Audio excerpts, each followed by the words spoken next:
दिल्ली प्रदेश Congress committee के सभागार में आप लोगों का स्वागत है। हम चुनाव तक आपको 2 बार पत्रकार वार्ताओं के लिए आमंत्रित करते हैं। हो रही सब असुविधा के लिए हम आपकी इस पीड़ा के साथ हैं। आज हमारे लिए गौरव का क्षण है कि हमारे बीच समूचे देश के युवा हल्ला बोल के प्रणेता, उसके राष्ट्रीय प्रमुख अनुपम जी हमारे बीच हैं, जिन्होंने एक ऐसी क्रांति का सूत्रपात किया है, खास करके एक शिक्षा के अधिकार की एक ऐसी क्रांति का सूत्रपात किया है जिसने करोड़ों करोड़ों देश के बच्चों का मार्ग प्रशस्त किया है। जब मैं अनुपम जी से पूछ रहा था कि आपका पूरा नाम बताइए, तो उन्होंने कहा अनुपम ही है, और मुझे विश्वास है कि किसी भी क्रांति कोई उपनाम से नहीं चलाई जा सकती। तो ये एक अनुपम उदाहरण उन्होंने प्रस्तुत किया, और राज्य दर राज्य सारी सरकार की पीड़ा और वेदनाओं को सहन करने के बाद वो आज इस मुकाम पर पहुंचे कि समूचे देश की युवाओं की सबसे मुखर आवाज बनकर हमारे बीच हैं। हमारे साथ ज्योति जी हैं, जो अखिल भारतीय कांग्रेस कमेटी के प्रवक्ता और हम लोगों के साथ यहाँ कोऑर्डिनेशन का काम कर रहे हैं, जो जेएनयू के एलुमनाई के प्रमुख भी हैं। और मैं अनुपम जी से अनुरोध करता हूं कि अपने साथी मित्रों के परिचय के साथ आप इस पत्रकार वार्ता को औपचारिक रूप से शुरुआत करें। बहुत बहुत धन्यवाद अभय जी। दोस्तों, आज की यह प्रेस वार्ता मेरे हिसाब से बहुत महत्वपूर्ण है, और इस प्रेस वार्ता में मेरे साथ युवा हल्ला बोल आंदोलन के कई और नेता हैं और हमारे संघर्ष के साथी हैं, जिनको आपने पिछले 5-7 साल में, पिछले लंबे समय से कई आंदोलनों में, कई एजिटेशंस को दिशा देते हुए, लीड करते हुए देखा है। मैं अपनी दाहिनी तरफ से परिचय शुरू कर रहा हूं। हमारे साथ प्रशांत कमल जी हैं। प्रशांत कमल युवा हल्ला बोल के राष्ट्रीय महासचिव भी हैं। आपने देखा होगा, जब बैंकों के निजीकरण के खिलाफ युवा हल्ला बोल का एक बड़ा अभियान चला था देश भर में, उसमें कोऑर्डिनेशन में और उसके नेतृत्व में, चाहे कई यूनियंस के साथ हो, चाहे बैंक कर्मियों के साथ हो, उसमें प्रशांत जी की बहुत अहम भूमिका रही थी। प्रशांत जी के बगल में सुरिंदर सिंह कोहली जी हैं। कोहली जी पहले तरफ, ज्योति जी से आप सब परिचित हैं अच्छी बेहतर ढंग से। रजत यादव जी हैं। रजत यादव कई भर्तियों को लेकर जो आंदोलन हुए, आपको ध्यान में होगा, रेलवे भर्ती को लेकर इस देश में बहुत बड़ा आंदोलन हुआ था, रेलवे एनटीपीसी को लेकर, उसका नेतृत्व किया। अग्निपथ आंदोलन के दौरान काम किया। मैं मिस कर गया, हमारे साथ प्रशांत जी जो हैं वो अग्निपथ आंदोलन के दौरान तिहाड़ जेल में भी कैद थे, मोदी सरकार की मेहरबानी से। और रजत की बाईं तरफ हमारे एक और साथी आप देख रहे हैं, गोविंद मिश्रा जी हैं, जो युवा हल्ला बोल के कार्यकारी अध्यक्ष भी हैं। एसएससी आंदोलन, यूपीएससी, सीसेट आंदोलन जैसे कई आंदोलनों का नेतृत्व किया है।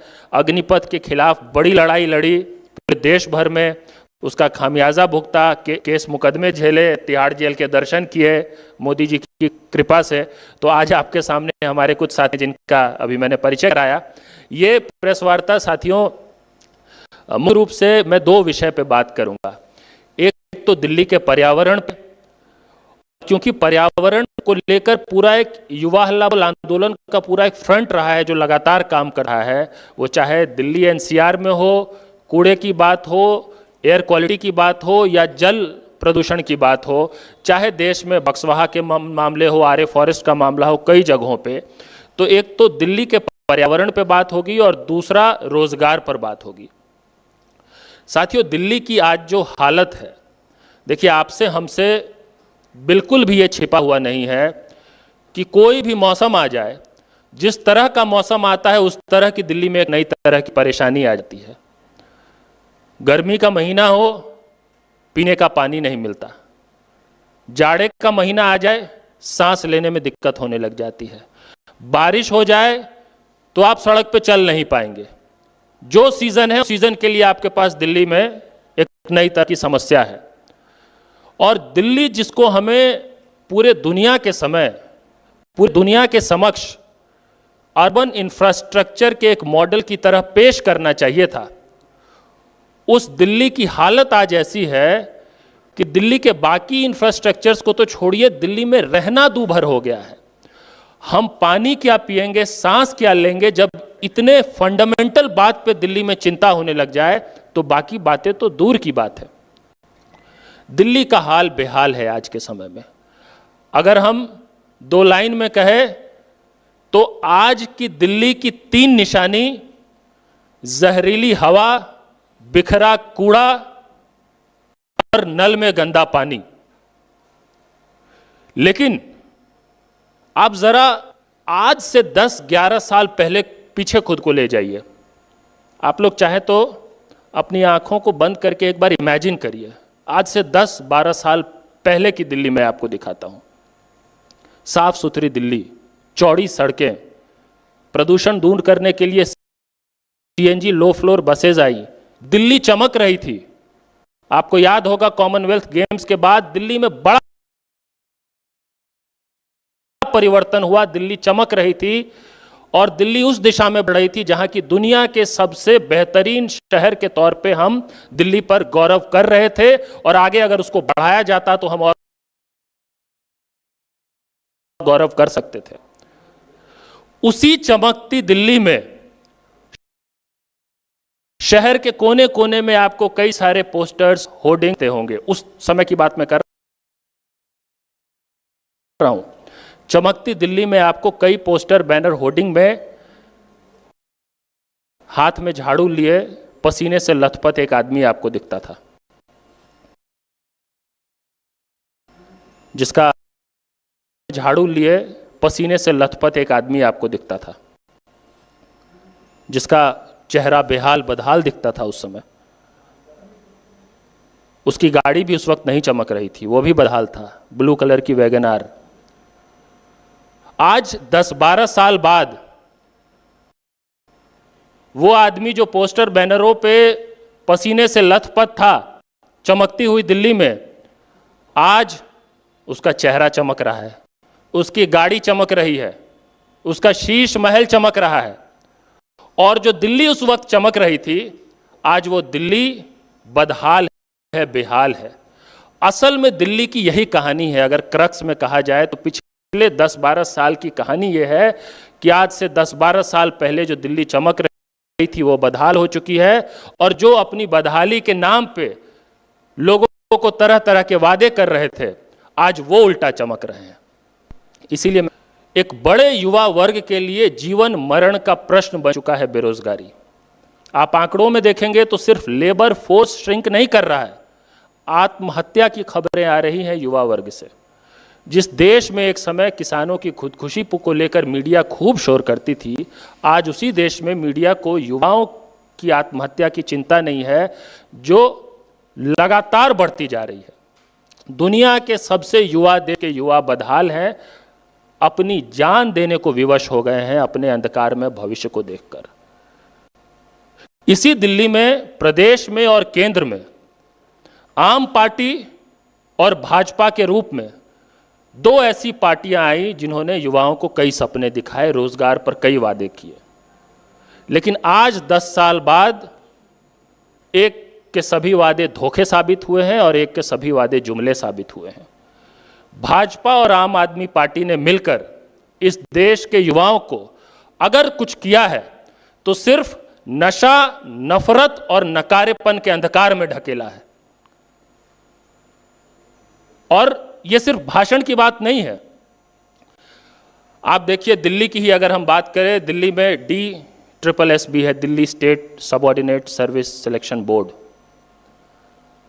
2013 से लेकर 2019-20 के करीब तक की 29 भर्तियां थी जो पेंडिंग थी। 29 युवा हल्ला बोल के हमारे साथियों ने आंदोलन किया, प्रदर्शन किया, उसके दबाव में सरकार ने फिर कैलेंडर जारी किया। कैलेंडर तो जारी कर दिया, लेकिन फिर भर्तियों का क्या हुआ यह सरकार को बताना चाहिए। अभी पिछले साल अगस्त 2024 में दिल्ली के विज्ञान भवन में माननीय LG साहब ने 629 युवाओं को नियुक्ति पत्र बांटते हुए और ये कहते हुए कि मोदी जी बिल्कुल कमिटेड है रोजगार नौकरी देने के लिए, ये वादा किया कि मार्च 2025 तक हम सिर्फ DSSSB के जरिए 20,000 भर्तियां पूरी करेंगे। यह वाइडली रिपोर्टेड है, उन्होंने ट्वीट किया, अखबारों में इसकी रिपोर्टिंग है। सरकार को बताना चाहिए कि मार्च 2025 तक वो 20,000 भर्तियां DSSSB से उनका क्या हुआ। दिल्ली आज केंद्र बन गया है। देश भर से बेरोजगारी से पीड़ित नौजवान जो विवश हो गए हैं कि क्योंकि उनके पास कहीं और कोई अवसर नहीं है तो वो सरकारी नौकरी की तैयारी करे, वो सब दिल्ली के मुखर्जी नगर, नेहरू विहार, ओल्ड राजेंद्र नगर, कटवरिया सराय जैसे इलाकों में छोटे छोटे कमरों में रह के बिल्कुल विपरीत परिस्थितियों में रहकर एक सपना देखते हैं एक अदद नौकरी का। लेकिन दिल्ली की सरकार की संवेदनशीलता अगर हमको देखनी हो तो आप ये जान जाइए कि कोचिंग संस्थानों में अप्रिय हादसे हो जाना दिल्ली में आम बात हो गई है। कभी मुखर्जी नगर में किसी कोचिंग संस्थान में आग लग जाती है, कभी ओल्ड राजेंद्र नगर में बेसमेंट में पानी ऐसा भर जाता है कि 3-3 छात्र उनकी मृत्यु हो जाती है। इसको मर्डर कहेंगे, मृत्यु सिर्फ नहीं कहेंगे, ये तो सरकारी मर्डर है। शोर शराबा होता है, आप लोग रिपोर्ट करते हैं, दिखाते हैं, और फिर उसकी जवाबदेही कहां तय होती है? किसको सजा हुई ओल्ड राजेंद्र नगर में जो 3 छात्र जिनकी जान चली गई, किसको सजा होती है? इस तरह की कितने अप्रिय हादसे हुए हैं दिल्ली में, उनकी छात्रों के जान की, अधिकारों की कोई कीमत ही नहीं है। और अगर सरकार की संवेदना जांचनी हो तो उस दौरान छात्रों के मन में जिस कोचिंग वाले के प्रति सबसे ज्यादा रोष था, सबसे ज्यादा गुस्सा था, उसको आम आदमी पार्टी ने टिकट देकर चुनाव लड़वाने का काम किया है। यह है संवेदना आम पार्टी की देश के युवाओं के प्रति, दिल्ली के उन बेरोजगार युवाओं के प्रति जो अपनी नौकरी के लिए सैकड़ों किलोमीटर दूर से दिल्ली में आके रहने को मजबूर हैं, एक नौकरी का सपना देखते हैं।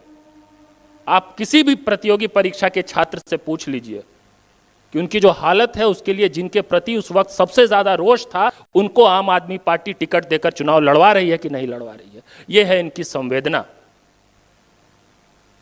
इस पर हम सवाल उठा रहे हैं। और कांग्रेस पार्टी की संवेदनशीलता आपको देखनी, एक तरफ तो आपने संवेदनहीनता देख लिया, संवेदनशीलता आपको अगर कांग्रेस पार्टी की देखनी है, अभी कांग्रेस पार्टी के नेता राहुल गांधी जी, आपने देखा पटना के गर्दनी बाग में धरना स्थल पर गए। बीपीएससी को लेकर इस देश में इतना बड़ा आंदोलन हो रहा है, बीपीएससी के अभ्यर्थियों से मिले, उनकी पीड़ा को समझा, उनके दर्द को समझा। दिल्ली के अलग अलग इलाकों से, मुखर्जी नगर, नेहरू विहार, ओल्ड राजेंद्र नगर, कटवरिया सराय, न जाने कई इलाकों से भारी संख्या में बीपीएससी की परीक्षा देने भी छात्र अभ्यर्थी गए थे। डबल इंजन की सरकार कहते हैं वो लोग बिहार में है, और यहां पे भी उन्हीं की सरकार केंद्र में है, मोदी जी की, जो सुनने को तैयार नहीं है। हमारा कमिटमेंट ये है कि हम इस देश में जो रिक्त पड़े पद हैं, सरकारी पद, उन सब को समयबद्ध और निष्पक्ष ढंग से भरने का काम करेंगे। छात्रों, बेरोजगार युवाओं के अधिकारों के संरक्षण के लिए अधिनियम लाने का काम करेंगे, स्टूडेंट्स प्रोटेक्शन एक्ट लाने का काम करेंगे। एक ऐसे समय में जो देश की जनसंख्या की 70% से ज्यादा आबादी जिस विषय से पीड़ित है, उस विषय की अगर हम बात सुनेंगे तो देश प्रगति करेगा, देश आगे बढ़ेगा। हम देश के युवाओं को नशा, नफरत और नकारेपन के अंधकार से निकालकर नौकरी, रोजगार और उज्जवल भविष्य और उम्मीद की तरफ ले जाएंगे। और उसी के अंतर्गत दिल्ली चुनाव में ये जो अहम वादा हुआ है, और इस प्रेस वार्ता के जरिए युवा हल्ला बोल आंदोलन की तरफ से, आप सब जानते हैं कि युवा हल्ला बोल आंदोलन लंबे समय तक काम करते रहा पार्टियों से स्वतंत्र होकर, और युवा हल्ला बोल आंदोलन के जितने भी हमारे साथी हैं, उनके बिहाफ पे मैं ये बात कह रहा हूं कि हर महीने 8,500 रुपए का जो इंटर्नशिप का वादा है, आप समझिए ये क्यों क्रांतिकारी घोषणा है ये, मैं इसको एक्सप्लेन कर रहा हूं अभी। हमारे 6-7 साल के अनुभव में हमने देखा है कि बेरोजगार युवाओं को अगर सबसे ज्यादा चुनौती आती है तो पहली नौकरी पाने में आती है।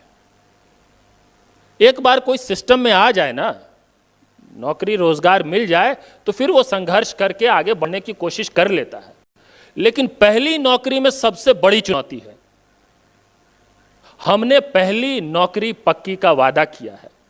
हमने कहा है कि हम 1 साल के लिए आपको प्रति महीने 8500 रुपए की इंटर्नशिप का वादा कर रहे हैं। वो इंटर्नशिप क्यों हम कह रहे हैं? क्योंकि इसके जरिए वो जॉब मार्केट के लिए तैयार होंगे। इस 1 साल के काम के बाद उनका स्किल एनहांसमेंट होगा, कौशल विकास होगा, और वो एक बेहतर स्थिति में होंगे कि इस देश में नौकरी रोजगार बेहतर ढंग से पा सके। ये वादा हमने किया है। दिल्ली के हर नौजवान से मेरी अपील है कि अगर आपको अपने बेहतर भविष्य की चिंता है और अगर आपको देश के भविष्य की भी चिंता है, तो देश का भविष्य जो है वो कहीं कोई हवा में नहीं होता है। इस देश के युवाओं के कलेक्टिव फ्यूचर को ही देश का भविष्य कहते हैं। तो अगर युवाओं के बेहतर भविष्य और राष्ट्र निर्माण की आपको चिंता है, तो कांग्रेस पार्टी के इस वादे के आधार पे और हमारा जो कमिटमेंट है time bound fair job recruitment के लिए, छात्रों के, बेरोजगार युवाओं के अधिकारों के संरक्षण के लिए जो हम अधिनियम लाने की बात कर रहे हैं, स्टूडेंट्स प्रोटेक्शन एक्ट लाने की बात कर रहे हैं, इसके लिए आप कांग्रेस पार्टी का साथ दीजिए। दिल्ली चुनाव में और आने वाले समय में लगातार कांग्रेस की बात को आगे पहुंचाइए। सिर्फ वोट मत दीजिए, सिर्फ आपका काम वोट देना भर नहीं है, आपको इस बात को ज्यादा से ज्यादा युवा, नौजवानों और नागरिकों तक पहुंचाना। ये अपील से मैं कर रहा हूं। इसी के लिए आज की प्रेस वार्ता थी। बहुत बहुत धन्यवाद। अनुपम जी ने मुझे ऊपर अभी बताया, उसके ग्लिम्सेस में आपको वो क्या आज दिल्ली के हालात हैं, मैं एक क्षण में आपको बताना चाहता हूँ। एक क्षण आप इधर निगाह डालिएगा स्क्रीन पे, तब आप उस बात से अवगत हो पाएंगे। 16,37,733 बच्चे बेरोजगारी में दर्ज। दिल्ली जैसे छोटे प्रांत हैं, बड़े बड़े प्रांतों में ये आंकड़ा देखने को नहीं मिलेगा, और इससे 2 गुना लोग निराशा की गर्त में इतने डूबे हैं कि उन्होंने रजिस्ट्रेशन भी कराना बंद कर दिया। ये दिल्ली सरकार के एम्प्लॉयमेंट एक्सचेंज का जो लाइव रजिस्ट्रेशन है उसका आंकड़ा है।